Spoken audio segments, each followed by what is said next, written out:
Welcome to Daily Sci-Fi Stories.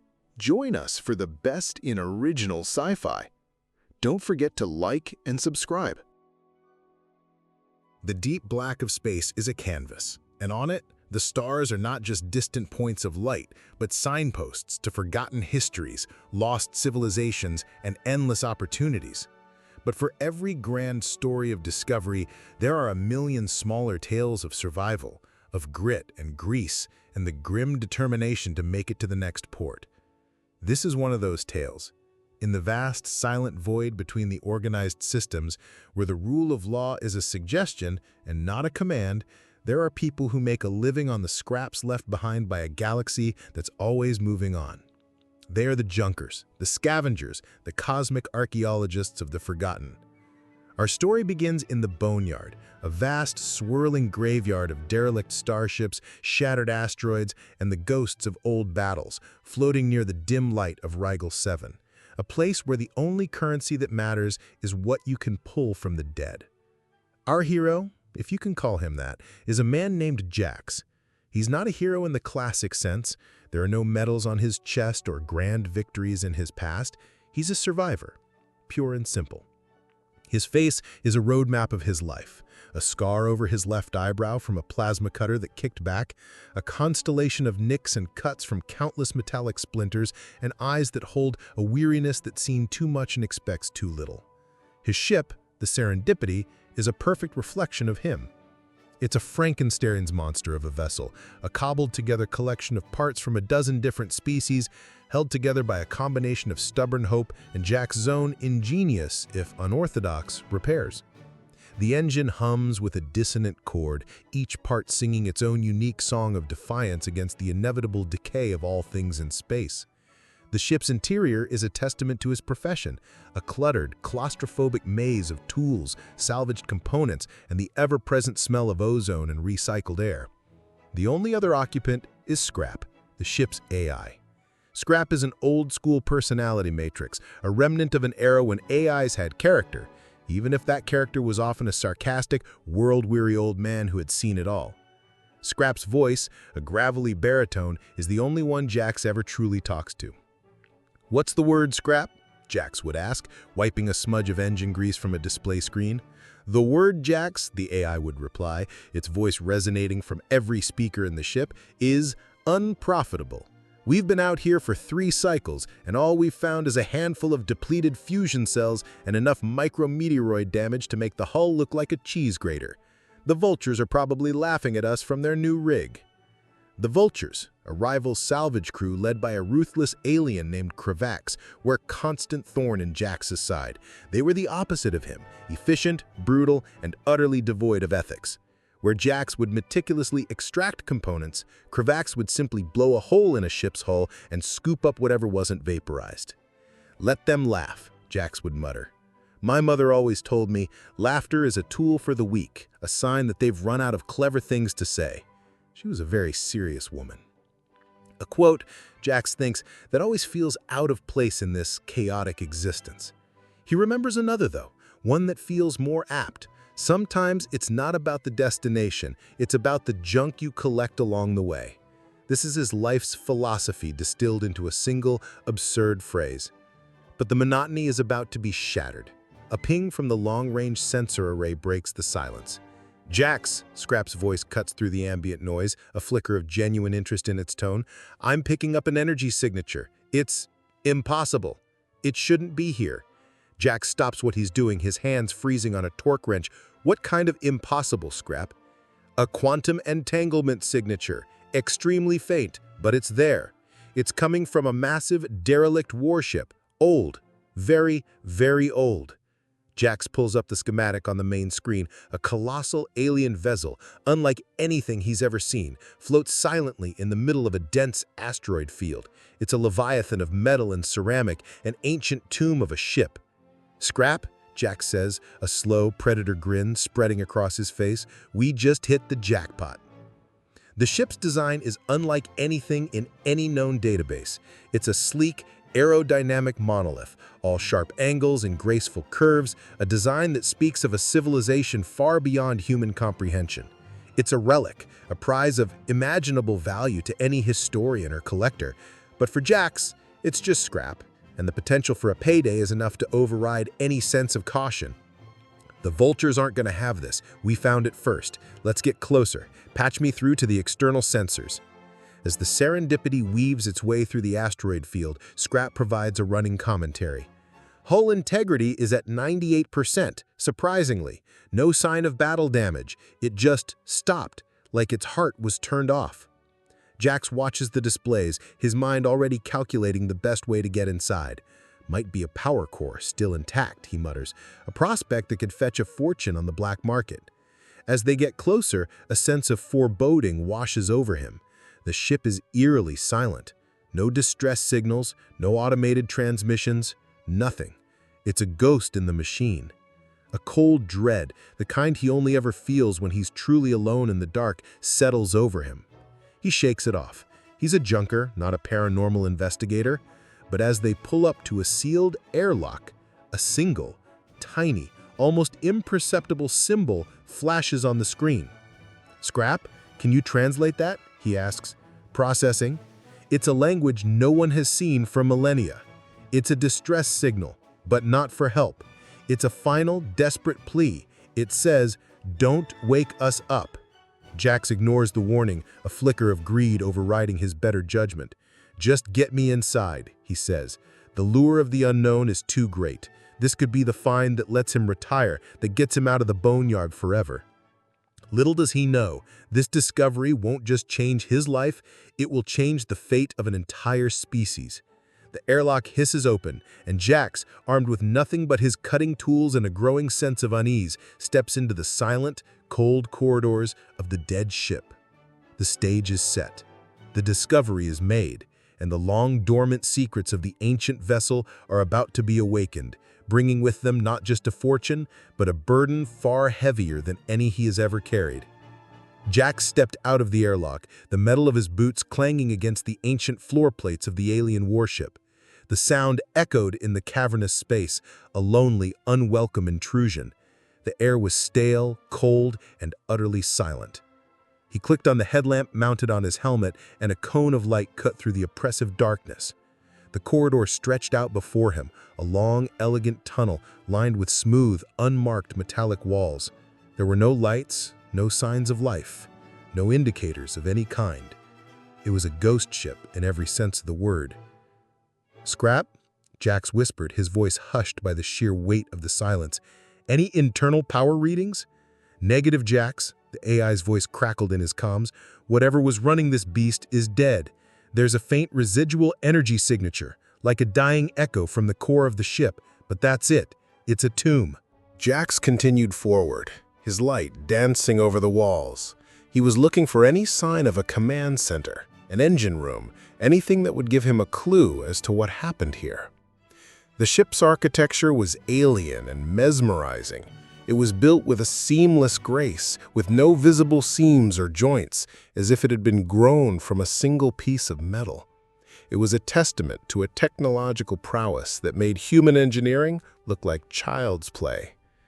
"This is not just a warship," Jax said, his curiosity overriding his usual pragmatic nature. "This is a work of art. Something this advanced shouldn't be just floating here, dead." His thoughts were interrupted by a new, more urgent ping from Scrap. "Jax, I'm detecting a second, weaker energy signature. It's not part of the ship's systems. It's a signal beacon. Very old. It's a homing beacon. It seems to be calling for a response." Jax stopped. "Can you trace it?" "Tracing. It's coming from a good deal away, and it's not from a ship. It's coming from an object the size of a small moon.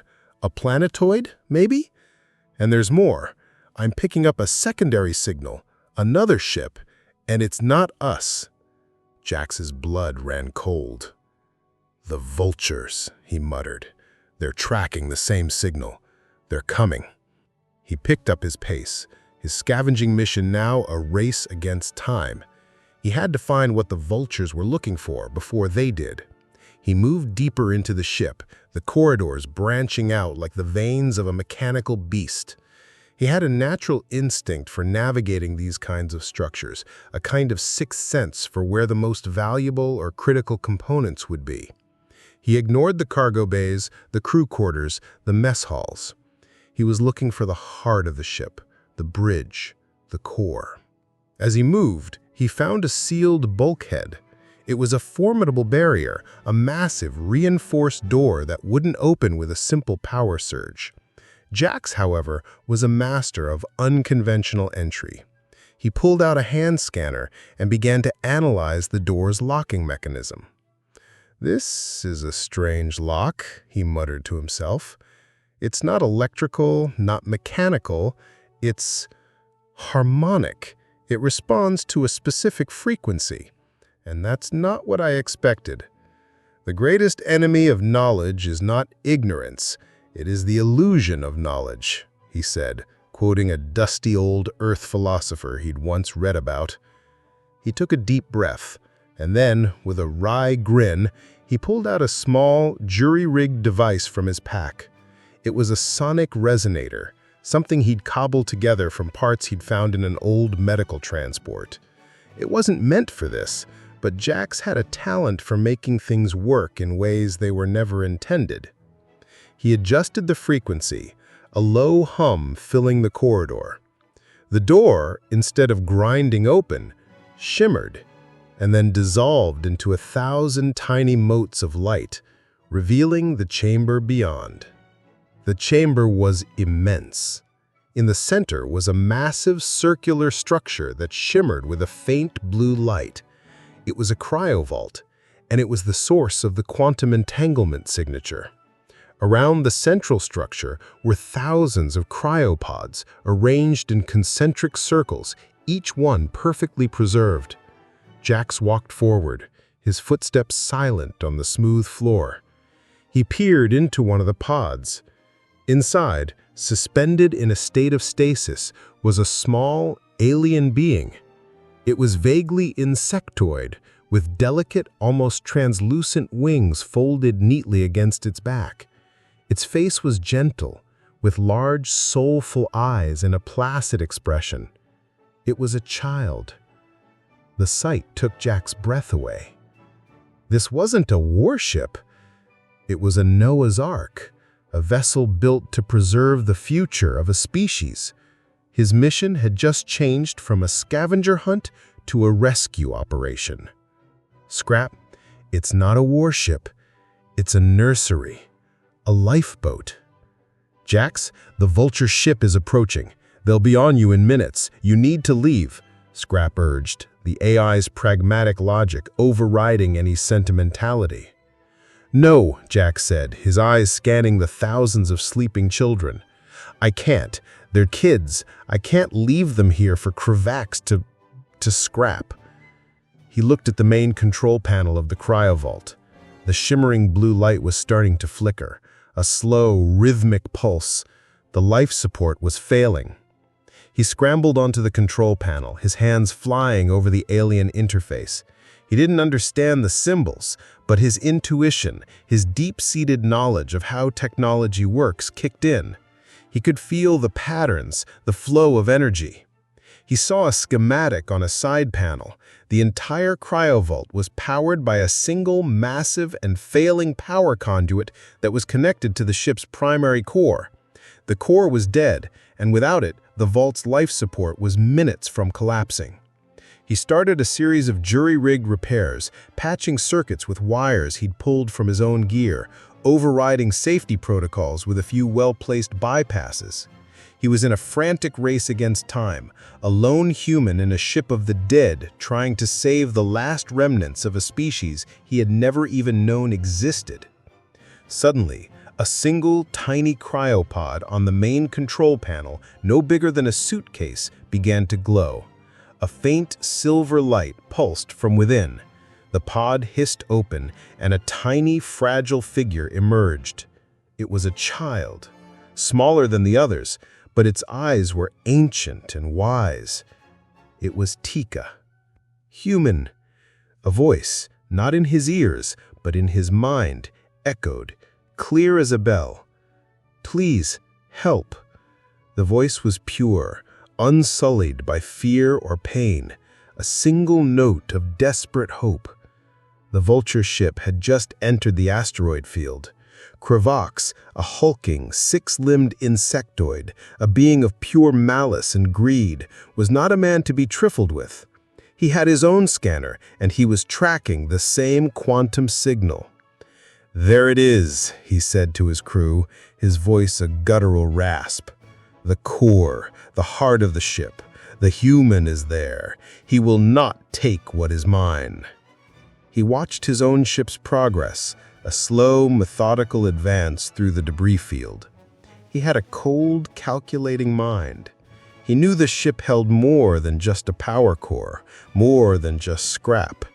He knew it held a legacy, and he was going to take it. The stage was set for a confrontation. Jax felt the psychic plea from the tiny insectoid child, Tika, reverberate through his skull. It was not a voice he heard, but a feeling, a pure, distilled essence of desperation and trust. "Help," it repeated, a single wordless thought. He looked from the small being on the console to the thousands of pods flickering with dying light. He wasn't just a scavenger anymore. He was the last hope for an entire species. "All right, kid," he said, more to himself than to the child. "We're not going to leave you here. Scrap, patch me through to the Serendipity. I need you to initiate a power transfer. All non-essential systems, including life support for my empty cargo pod, are offline.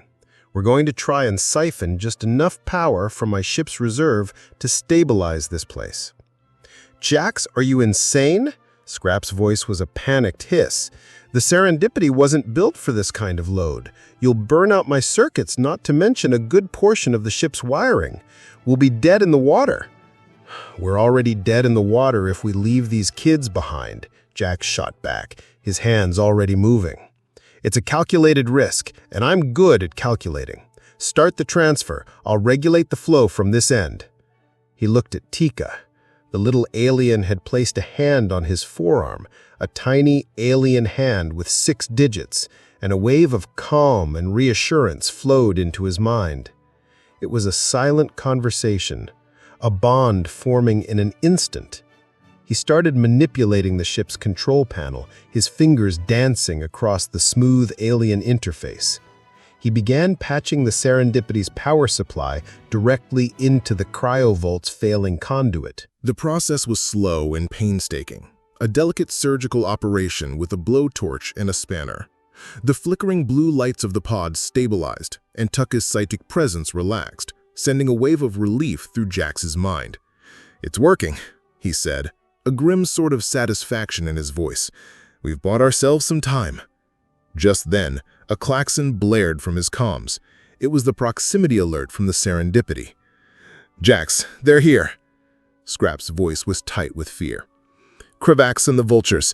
They've docked at the main airlock. I'm locking down everything I can, but they're breaking through." Jax's blood ran cold. He was trapped. He looked at Tucka. The little alien's eyes were filled with a profound sense of sorrow, a weight of a history Jax could only guess at. He felt the telepathic projection again, not a voice, but a memory, a flicker of an image, a vast, beautiful blue-green world, and a sky filled with the angry red glare of a dying star. This wasn't just a flight from war. It was a flight from extinction. This wasn't just a lifeboat. It was the last seed of their civilization, carrying the key to their future. The entire ship wasn't just a warship. It was an ark, designed to carry the last of their kind until a new home could be found. "Kravax isn't just here for the hyperdrive," Tucka's mental image conveyed. "He's here for the seed. He's a mercenary. He was hired by a rogue faction that wants to weaponize our technology. They want to control life itself." A grinding, metallic screech echoed down the corridor, the sound of Kravax's cutting tools tearing into the ship's hull. Jax knew he couldn't face them head-on. Kravax was a hulking brute, his crew a gang of vicious, well-armed thugs. Jax was a junker, not a soldier. He had to use his knowledge of the ship against them. "Scrap," he said, his mind racing. "Give me a detailed schematic of this section of the ship. All maintenance conduits, all ventilation shafts, anything you can find." "I'm on it," Scrap replied, a faint hum of relief in its voice as it realized Jax had a plan. Kravax and his crew were moving fast. Jax could hear their heavy footsteps getting closer. He looked at Tucka. "Stay here," he said. "Protect the vault. I'm going to get us an exit." He pulled a small multi-tool from his belt and went to work on a large vent grate in the floor. As he worked, he heard Kravax's guttural voice booming down the hallway.